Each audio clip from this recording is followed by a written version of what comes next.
Hello friends, welcome back to my channel. આજે આપણે બનાવવાના છે દેશી ચણાનું છાશવાળું શાક. તો તમે ઘરે આ રેસીપીને એકવાર જરૂરથી ટ્રાય કરજો. તમારા ઘરનાને બધા સભ્યોને ખૂબ જ પસંદ આવશે આ રેસીપી. આ રેસીપી તમે રોટલી ભાખરી સાથે તો ખાઈ શકો છો, પણ ભાત સાથે ખાવાની પણ ખૂબ જ મજા પડે છે. એવું બને છે આ યમ્મી અને ટેસ્ટી એકદમ છાશવાળું ચણાનું શાક.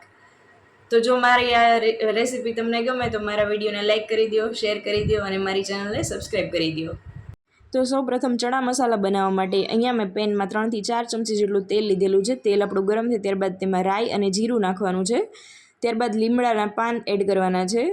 જો તમે કાંદા અને લસણ ખાતા હોય તો એ પણ નાખી શકો છો. મેં અહીંયા નથી નાખ્યા. અને 1 ટામેટાની પ્યુરી એડ કરેલી છે. મારે અહીંયા થોડુંક જ શાક બનાવવાનું છે એટલે મેં 1 ટામેટું જ યુઝ કરેલું છે. જો તમારે વધારે શાક બનાવવાનું હોય તો તમે 2 થી 3 ટામેટાની પ્યુરી પણ એડ કરી શકો છો. તો ગ્રેવી આપણી એકદમ સારી રીતે કૂક થઈ ગઈ છે. તમે જોઈ શકો છો ઉપર તેલ પણ આવી ગયું છે. ત્યારબાદ તેમાં અડધી ચમચી લાલ મરચું પાવડર અને અડધી ચમચી ધાણા જીરું પાવડર એડ કરવાનો છે. એકદમ સારી રીતે મિક્સ કરી લેવાનું છે તેને. અને ત્યારબાદ તેમાં અડધી ચમચી જેટલી આદુની પેસ્ટ એડ કરવાની છે. તો બધું મિક્સ થઈ ગયા બાદ તેમાં હવે 1.5 કપ જેટલા મેં અહીંયા ચણા એડ કરેલા છે. બાફેલા ચણા, કાળા ચણા, દેશી ચણા જેને કહી શકાય છે. અને બાફતી વખતે જ મેં એમાં મીઠું એડ કરેલું હતું, એટલે અત્યારે તમારે થોડું ધ્યાન રાખીને મીઠું નાખવાનું છે. અડધી ચમચી જેટલું મેં અહીંયા મીઠું નાખેલું છે.